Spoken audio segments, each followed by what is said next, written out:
How you doing? I'm good, bro. Alright. So we got Trashman and Shunny in the house. Props is my brother right here. We got Prospect Lou in this motherfucker. This is my brother. I've known him since high school. So he's asking me. It's like middle school, my friend. Middle school, high school, bro. It's been Go since. back. It's been 10 years plus, man.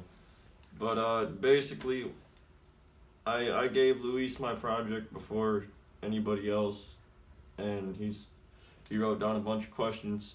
So This is about the legend of Trashman and Shunny, and it's got a few questions to go off of here. So we're gonna go ahead and get this started. First things first, is there a favorite song out of your project? Probably either Doobie Doo Wop or Freed, because both songs are very, very special to me. Like, it's more of a positive message kind of thing, and as far as Doobie Doo Wop, I'm trying to tell people to take away negativity from their life and let's have a good time. Doobie Doo Wop, it's the best life. Doobie Doo Wop, you know. Yeah. And for Freed, basically it's just the message within the song.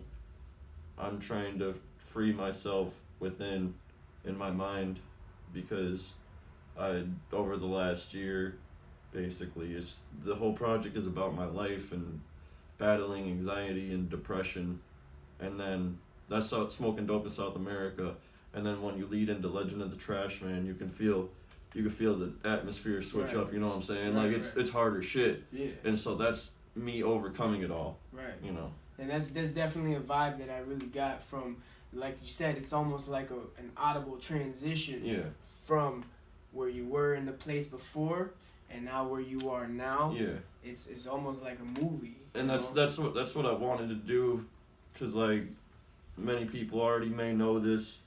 Kanye West is one of the biggest influences on my music, and everything's visual, you know. Right. Every project of his is visual. You can go college dropout, late registration, graduation, you know, all that, Right. and then everything now, and then basically I'm trying to portray my image that I've went through in people's heads, essentially. Makes sense. Yeah.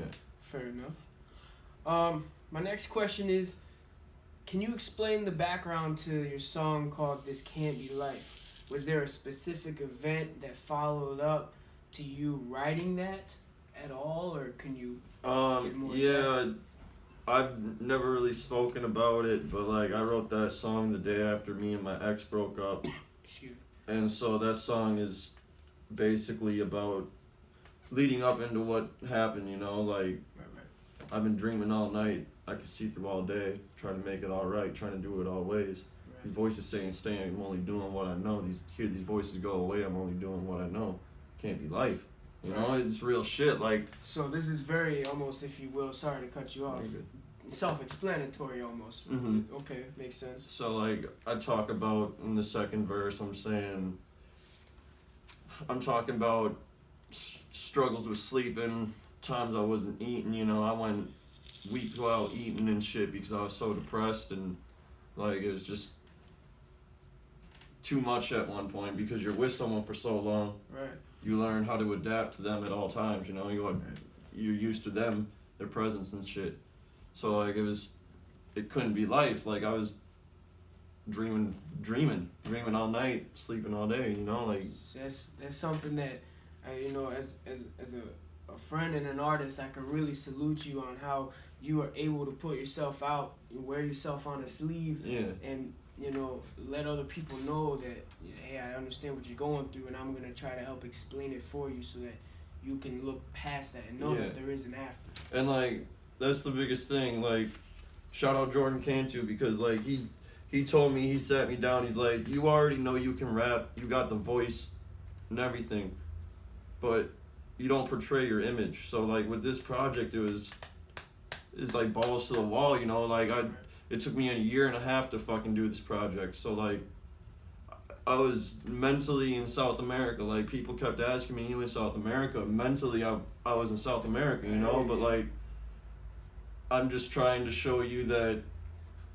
I treated Wisconsin as South America essentially, and came here Right. to get away from things.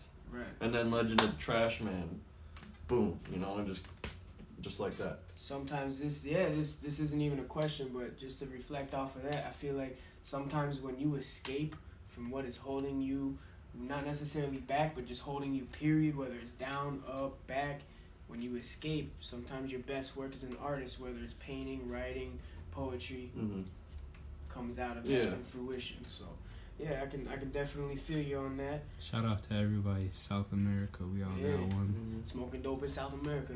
This is it right here. All right, next question, my friend. In your song "Unconditional," you said, and I quote, "Pick the pen back up in March because I know it's tough." I don't know if that's a correct quote. I tried to catch it. Yeah, it's close. Can you explain that? Like, did you have a reason for putting the pen down? Yeah. You know, just kind of get in depth on that. So, basically, that song is about me wanting to fucking kill myself in Washington. It was at the point where I was so depressed.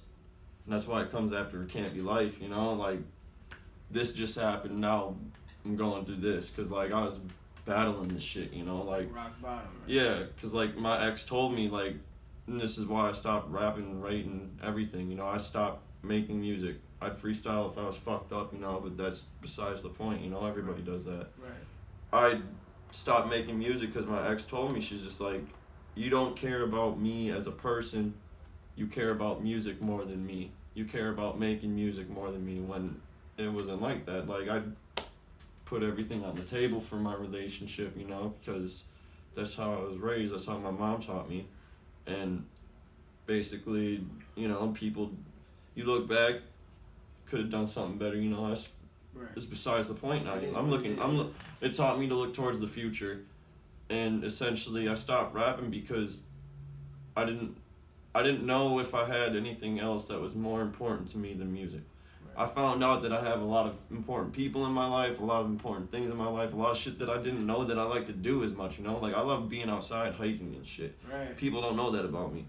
But, like, I stopped rapping to find the true meaning of myself, you know, like, Right. Like and then hiatus. Yeah.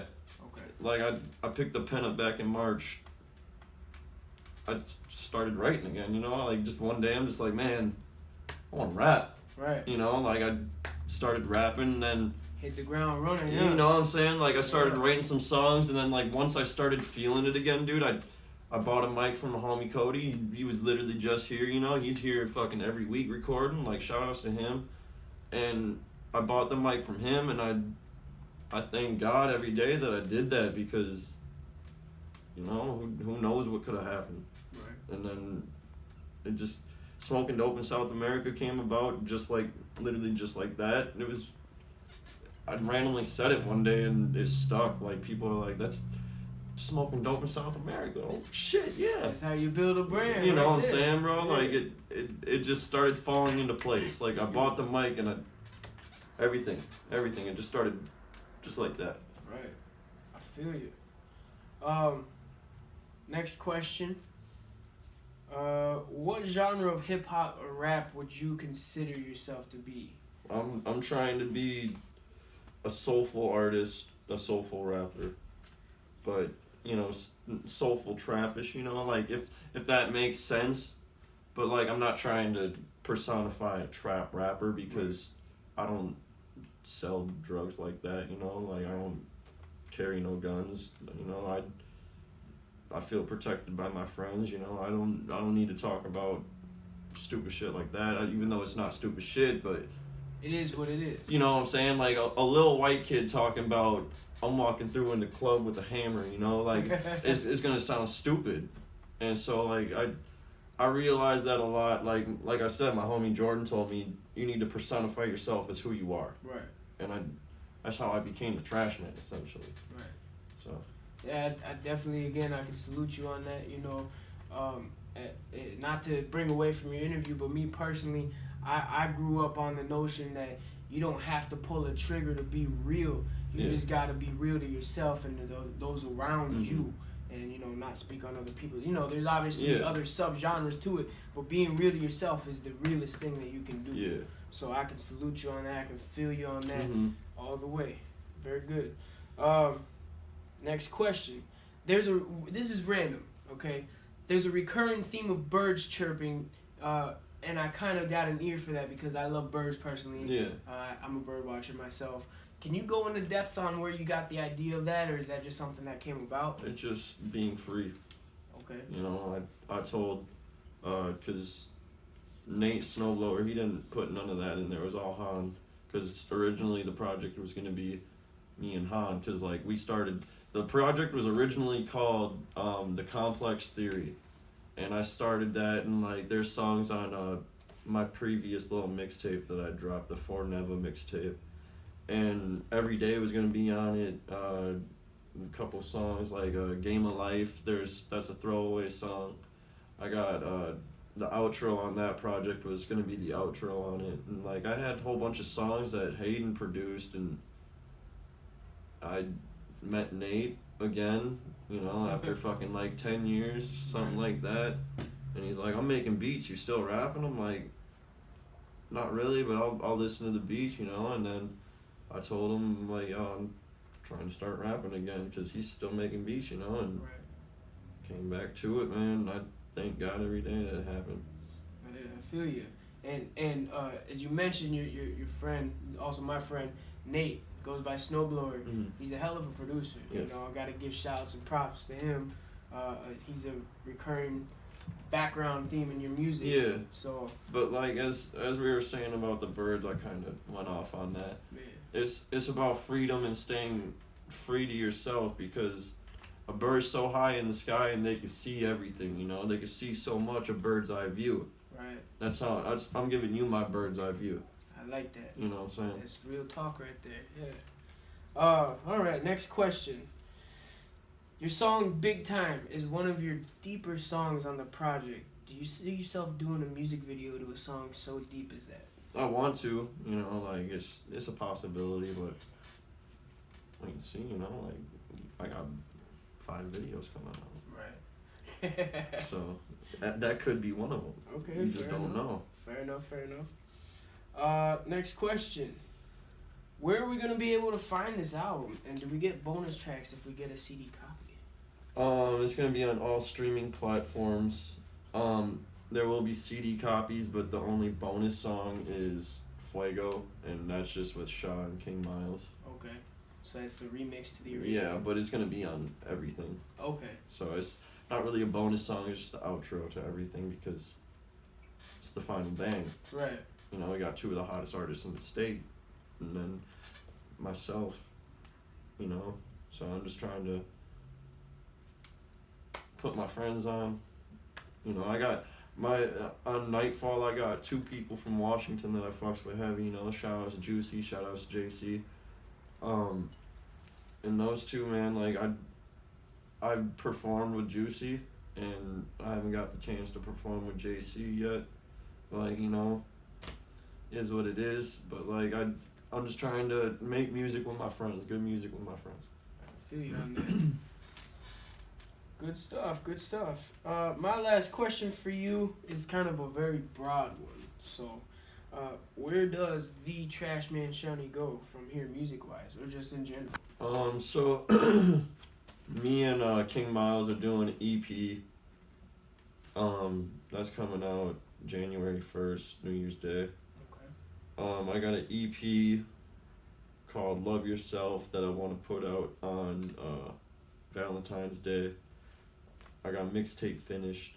I want to start another mixtape, you know, just keep on going. I've got next album started, just the intro though, I just got that written out.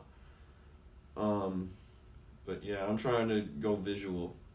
Like, I've got a couple music videos, but this next project basically is going to be more of a soundtrack than a movie. Okay. You know, it's going to play throughout the background of my next idea, as they say.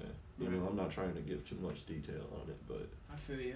You know, because can't give away too much. Because it's gonna drop, and people are gonna say, yeah, he's here to stay. Like, that's it. I ain't trying to play no more. I ain't got no time. You know. So Yeah, shout out to my boy Prospect Lou, bro. I appreciate you, man. I appreciate you for your time. For real, man. Interview. I appreciate you, man. Like, we had this, me and him personally had this idea for a little bit, and like, I'm glad we finally came through on it. So, I'm glad we finally took the time to do this, because it's much needed. I feel like this will explain a lot more, because I'm probably gonna put this out before I drop the project, Right. and then it'll give people more insight. So, yeah, shout outs to everybody watching. Shout outs to Trey behind the camera. Nate's playing fucking PS2. Shout out to that sexy motherfucking Nate. PS2's off, but yeah. Yeah. You already know it's your boy Treyway. But yeah, shout outs to everybody watching. Shout outs to everybody that supports. You know, I've got shows coming up. I'm trying to focus primarily on bigger shows, you know, Milwaukee shows. Not like local shows, but you know, if you got a local show, I'm gonna be there regardless. You know, it don't matter if I'm performing or supporting friends. Like, I try to go out and support my friends as much as I can. Ooh, I do have one off the top question. Yeah. If you don't mind, do you have any advice for anyone looking to aspire to be where you are right now? Be yourself. It don't matter if you're good, bad. I don't see nobody as a bad rapper. We're all the same, you know? But, like, it don't matter if you're good, bad, average, putting out 1 song a year, 10 songs a year, you know? Be yourself. Don't try to be somebody you're not, because... Otherwise, you'll end up like me. Yeah, you know, like, you don't want to end up like that. I'm just playing. I'm just fucking with them. But it's just... My music is all about positivity, man. Like, I try not to downgrade nobody like that, but like, I want my friends to make moves. I want people to feel what I'm saying, essentially. I want, every time I drop something, I want them to realize that I'm giving them my life story every time. You know, like, you'll hear No New Friends and run it up on my project, and you'll be like, okay, I see where this fits into place. Right. You know, and like, that's really about it. But like, as far as making moves for music, man, just be social. You know, you got friends that like to follow music, then, you know, share it with them, dude. Like, you don't know how much support you can get until you let it all out, you know? If you a closet rapper, like, you don't rap for nobody but a couple friends, drop a song, dude. Like, the worst people could say is, it's aight, you know, it's not that good. Don't take it. Bro, I've had so many people tell me my music ain't good. My music ain't shit. People told me to quit, you know, like, I'm here now and I'm still only getting better, dude. Like, mentally, I feel I'm getting better all the time, you know? And, like, I'm trying to just come to realization with what's coming about right now, because I made a lot of moves, but I want to make more moves. Right. You know? That's all you can do, you know? For real. So, and we'll leave it at that. Again, appreciate your time, my For friend. real, bro. Trashman Shunny, the legend of the Trashman. Keep a look for it. Let's get it.